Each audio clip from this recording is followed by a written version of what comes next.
ఆ ప్రతిపక్ష party general secretary Sajjala Ramakrishna Reddy గారు మరి నిన్న దెయ్యాలు వేదాలు వల్లించినట్టు కొన్ని వేద మంత్రాలు వల్లించారు. దాని సారాంశం ఏంటంటే అమరావతిలో మహిళల్ని వేశ్యలుగా వర్ణించిన వ్యక్తుల్ని, సాక్షి మీడియాలో వర్ణించిన వ్యక్తుల్ని కృష్ణరాజు అనే ఒక పనికిమాలిన ఒక జర్నలిస్టు, అలాగే మరి ఒకప్పుడు ప్రెస్ కౌన్సిల్ చైర్మన్ కూడా మరి జగన్మోహన్ రెడ్డి గారు ఆ వ్యక్తికి ఇచ్చాడు. ఆయన ఇంటి పేరు కొమ్మినేని, ఆయన ఒంటి పేరు శ్రీనివాసరావు, కొమ్మినేని శ్రీనివాసరావు గారికి మరి ఆ పదవి కూడా ఇచ్చారు. మరి ఒకప్పుడు విలువలు ఉండి అది చూసి పదవి ఇచ్చుంటారు, తర్వాత వలువల్లాగా విలువలను కూడా ఆయన వదిలేసినట్టున్నాడు.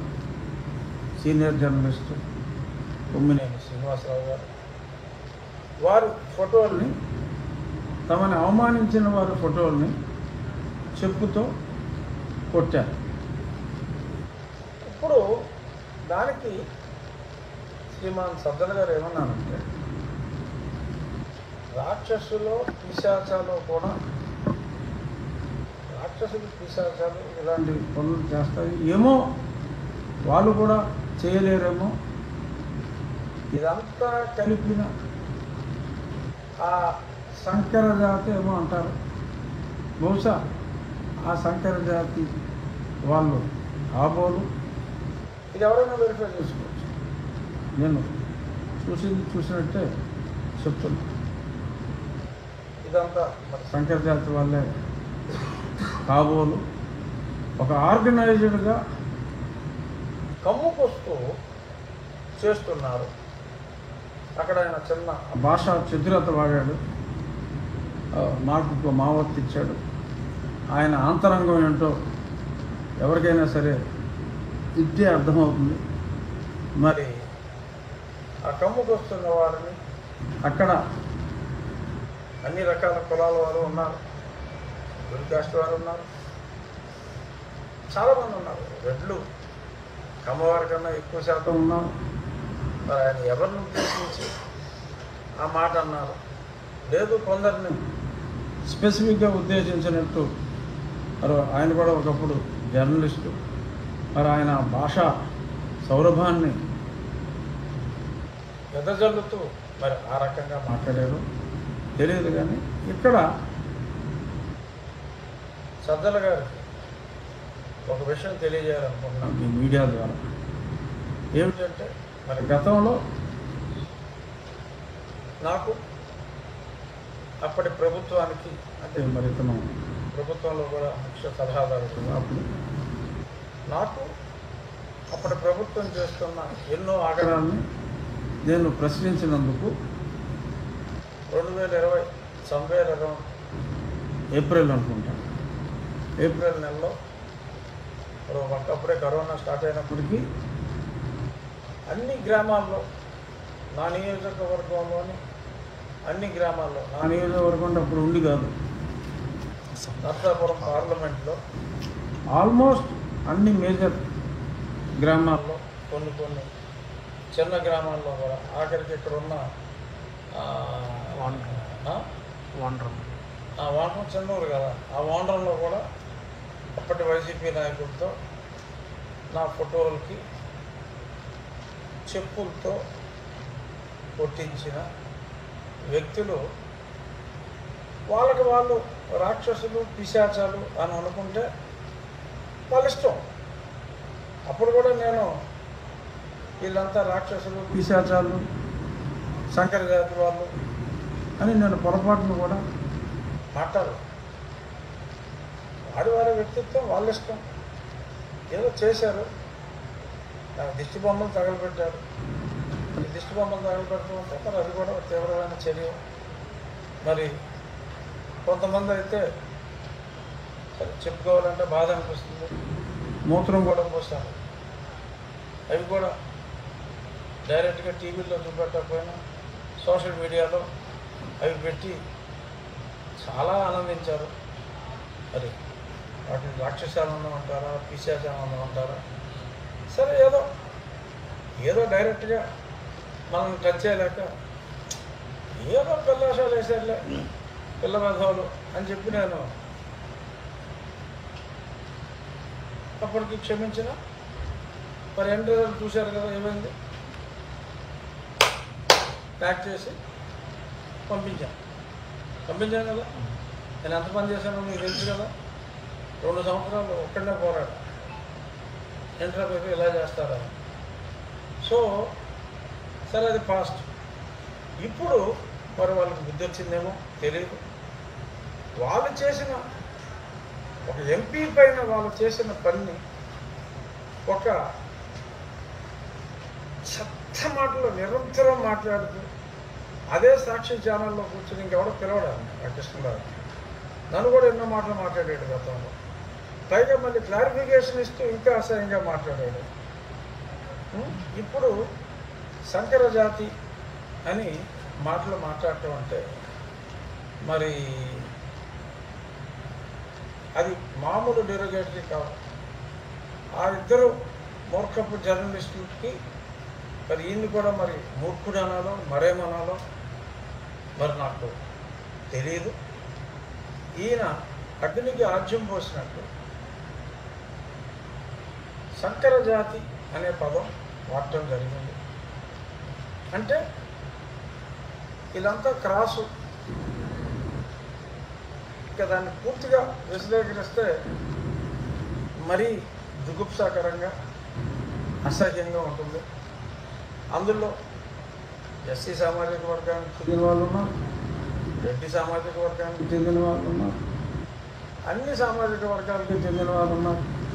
మరి అమరావతి ప్రాంతంలో మరి ఇప్పుడు నేను కూడా మరి ఈ డిప్యూటీ స్పీకర్ అయిన తర్వాత, ఎమ్మెల్యే అయినప్పుడు నేను ఇల్లు తీసుకోలేదు, కానీ డిప్యూటీ స్పీకర్ అయిన తర్వాత నేను కూడా అక్కడ ఇల్లు తీసుకున్నా. మరి నేను కూడా ఒక రకంగా అమరావతి ప్రాంత నివాసనే. జగన్మోహన్ రెడ్డి లాగా జగన్మోహన్ రెడ్డి ఇంటికి నా ఇంటికి 500 మీటర్ల దూరం ఉంటుంది అంతే. అంతా ఒకటే కాంపౌండ్, ఒరిజినల్ కాంపౌండ్ ఒకటే. సో జగన్మోహన్ రెడ్డి ఇంటికి నా ఇంటికి 500 మీటర్ల దూరమే ఉంది. మరి గతంలో నా మీద చెప్పులతో కొట్టించిన వ్యక్తి రాక్షసుడైతే మరి ఆ రాక్షసుడి పక్కనే కూతవేడు దూరంలో నేను నివసిస్తున్నా. ఇప్పుడు అందరినీ గెలిపి అమరావతి ప్రాంతంలో ఉన్న వాళ్ళందరినీ మరి సంకర జాతి అని ఆయన కూడా అక్కడెక్కడ ఉంటున్నాడు. సజ్జల గారు కూడా ఏదో ఒక గ్రూప్ కాలనీలోనే సజ్జల గారు కూడా ఉంటున్నాడు. మరి ఆయన కులానికి చెందిన వారే ఉన్న కిన్నెరులు, కింపురుషులు, స్వచ్ఛమైన జాతో నేను కామెంట్ చేయదలుచుకున్నాను. ఎందుకంటే వాళ్ళకిలాగా కామెంట్ చేసి మనం చెప్తున్నారు కాదు కనుక మీకు మీరు వర్ణించుకోండి. ప్యూర్ బ్రీడ్గా మీరు వర్ణించుకోండి, తప్పులేదు. కానీ మమ్మల్ని అమరావతిలో మీ ఇంటి దగ్గరే నివసిస్తున్న మమ్మల్ని వేరు చేసి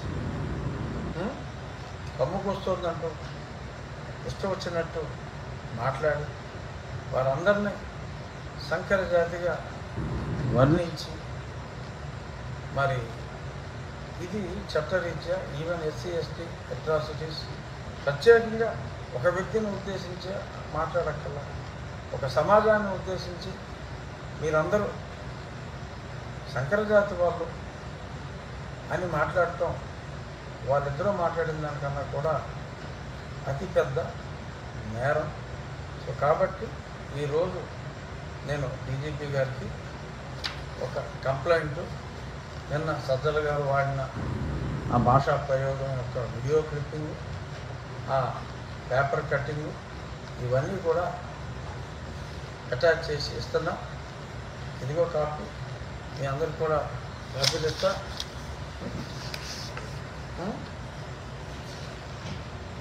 సో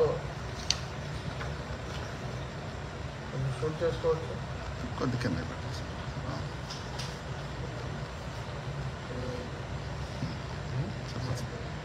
ఓకే.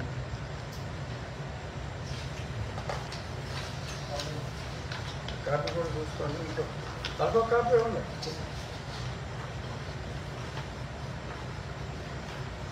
ఇది మెయిన్ కంక్లూజన్.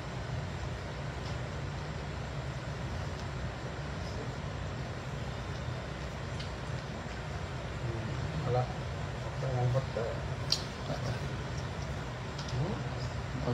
సో ఇది కూడా కాపీలు ఇస్తాం. ప్రింట్ మీడియా వాళ్ళు కూడా తీసుకోవచ్చు.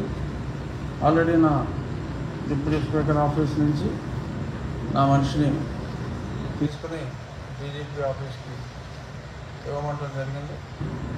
నేను కూడా డీజీ గారికి ఫోన్ చేసి కూడా మాట్లాడతాను. ఈ విషయాన్ని సీరియస్గా తీసుకోవాలి. ఎంత చేసినా మరి నిన్న ఒక వ్యక్తి దొరికాడు, ఇంకో వ్యక్తి పారిపోయాడు.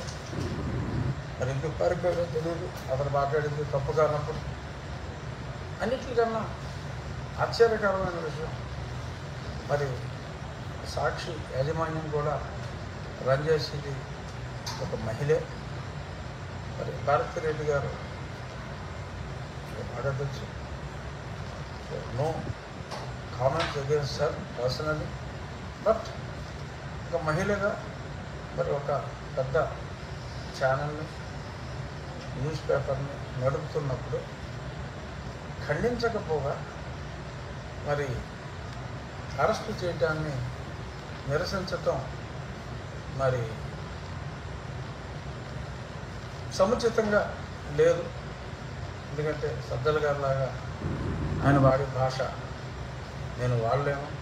నేను జర్నలిస్ట్ కాకపోయినప్పటికీ ఇప్పుడు కూడా నా సభ్యత, నా లక్ష్మణ రేఖలను దాటి నేను అసభ్యంగా మాట్లాడలేదు, మాట్లాడకూడదు, మాట్లాడలేను కూడా. సో కాబట్టి అది వారి విచక్షణకే మరి దీన్ని ఖండించాలా, ఖండించకూడదా అనేది. ఎందుకంటే వారు కూడా వారానికి 3 రోజులు అమరావతి ప్రాంతంలోనే నివసిస్తున్నారు. మేమున్న దగ్గరే మళ్ళీ మెట్టు ఒక్కనిస్తున్నాం. సో కాబట్టి ఆ పార్టీ నాయకులు మరి ఇటువంటి వారిని ఇంకా ప్రోత్సహిస్తూ పార్టీలోనే ఉంచుకోవాలా. సరే ఉంచుకుంటే పాలకపక్షానికి మంచిది అలాంటి వాళ్ళు. ఎందుకంటే సెల్ఫ్ గోల్ చేసుకుంటూ పోతూ ఉంటారు. కానీ మనమే రాజకీయాల్లో ఆత్మహత్యలు తప్పితే హత్యలు ఉండవని చెప్పి నేను గతంలో కూడా ఎన్నోసార్లు చెప్పడం జరిగింది.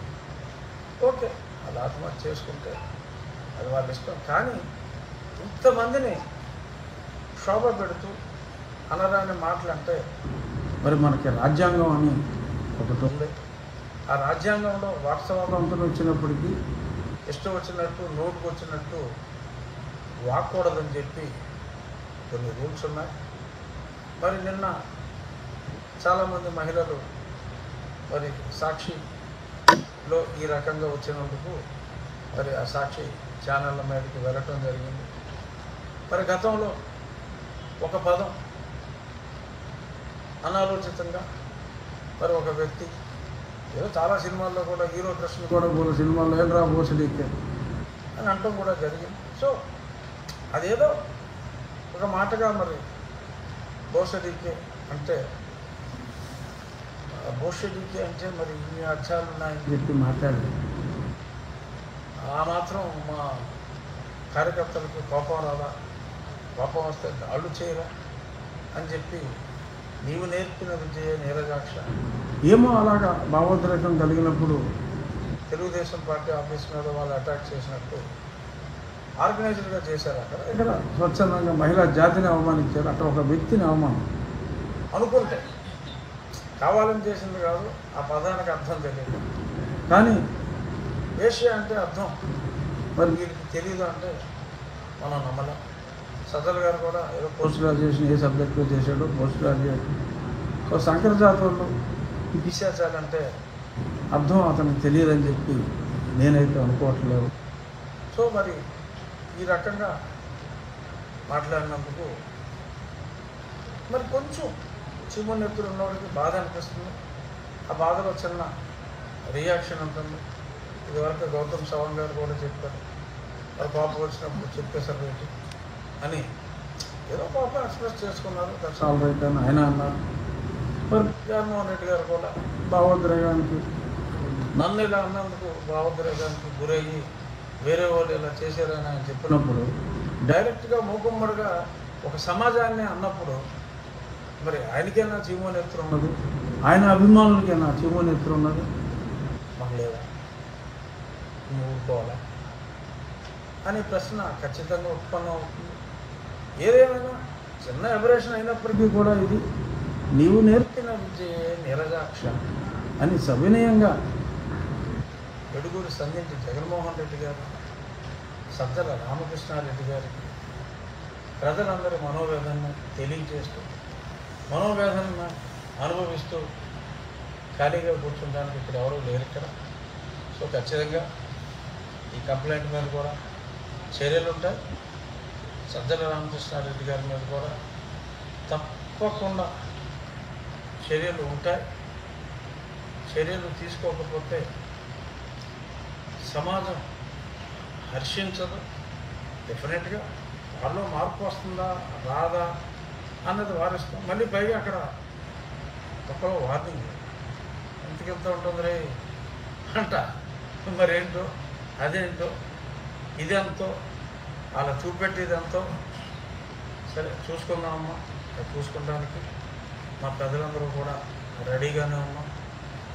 మీరు ప్రకాష్ రాజు గారు ఏదో సినిమాలో చెప్పినట్టు పోకిరి నిన్న ఫ్లైట్లో కూడా కలిసి కూర్చున్నాం, ఈ డైలాగ్ గురించే మాట్లాడుతున్నాం, గిల్లించుకోవాలని. అలాగా నువ్వు ఆ సినిమాలో పోకిరిలో ప్రకాష్ రాజు అయితే మేమందరం మహేష్ రా అని చెప్తూ ఉన్న ప్రశ్నలు అంటే